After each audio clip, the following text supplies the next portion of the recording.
Hello दोस्त, आपका मेरे चैनल में स्वागत है।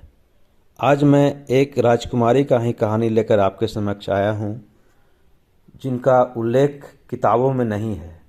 उसी कहानी को मैं आपके बीच में रखने जा रहा हूँ। वीरांगना राजकुमारी रत्नावती कौन थी, जिनके इतिहास को हमसे छुपाया गया है और किसी भी किताब में उनका उल्लेख नहीं किया गया है। तो आइए मैं इनका कहानी आपको सुनाता हूँ। सिर्फ राजकुमारी रत्नावती का ही कहानी नहीं, हमारे इतिहास में राजपूत राजाओं के पराक्रम को क्यों छुपाया गया। भारतीय इतिहास में राजपूतों की ही नहीं बल्कि पूरा काल से लेकर आज तक इतिहास के वे सारे क्षण, वे सभी घटनाएं अलिखित अपरिमाणित छोड़ दी गई हैं, जो तथाकथित लिबरल, उदार और वामपंथी एजेंडे में फिट नहीं होती थी। क्योंकि उदार दिखने के लिए बाबर, अकबर, इब्राहिम के द्वारा लगाए गए लाशों के ढेर और 40 मन जनेऊ पर बनने वाले भोजन को अनदेखा करना आवश्यक था। कुतुब मीनार के नक्षत्र ज्ञान को अनदेखा करना था, क्योंकि इसे इल्तुतमिश द्वारा बनाया बताना था। लेकिन उन पर हिंदू प्रतीक क्यों है, इसे अनदेखा अनुत्तरित छोड़ दिया गया।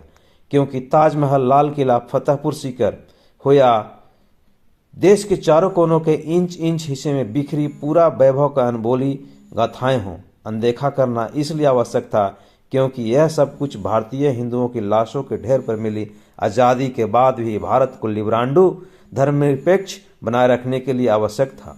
क्योंकि आज़ादी के बाद से स्वतंत्र भारत के भविष्य के रेखाचित्र के बिंदु खींचने वाले खुद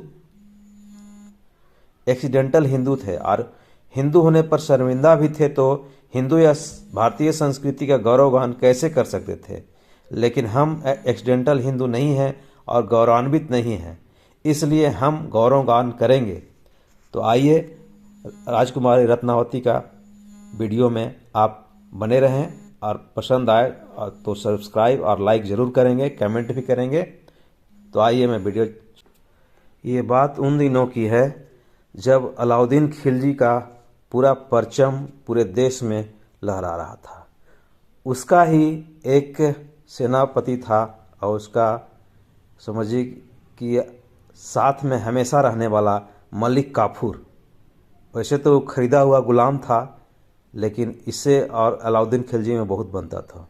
तो राजकुमारी रत्नावती का कहानी ये है कि जैसलमेर एक जगह है राजस्थान में। उसके नरेश महारावल रतन सिंह ने जैसलमेर किले की रक्षा अपनी पुत्री रत्नावती को सौंप दी थी।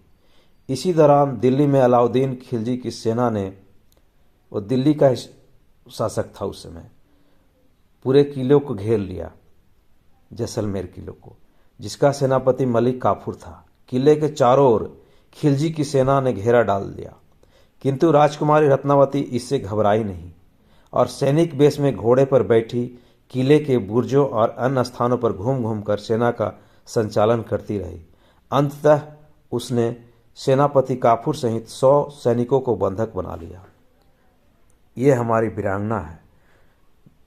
मलिक काफूर जैसा तेज तरार और चतुर और माहिर आदमी को बंदी बनाना बहुत ही योग्यता की बात है, एक योग्य सैनिक का बात है।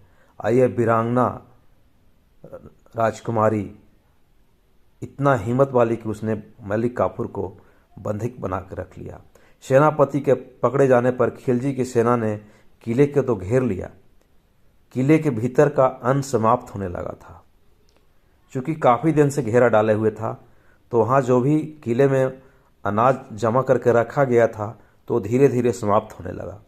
राजपूत सैनिक उपवास करने लगे।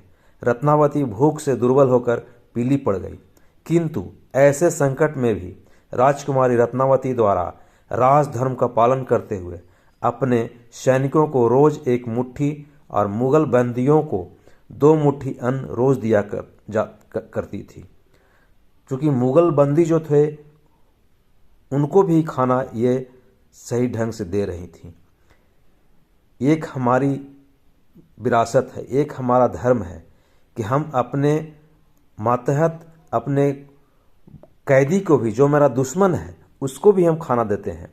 एक आतताई है, जैसे कि मुगल औरंगजेब ने अपने पिता को जेल में डाल दिया था, पानी के लिए भी तरसा दिया था, पानी भी नहीं देता था, खाना तो दूर की बात है।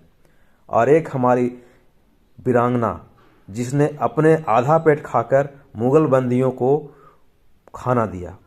अलाउद्दीन को जब पता लगा कि जैसलमेर किले में सेनापति कैद है और किले को जीतने की आशा नहीं है, तो उसने महारावल रत्न सिंह के पास संधि प्रस्ताव भेजा।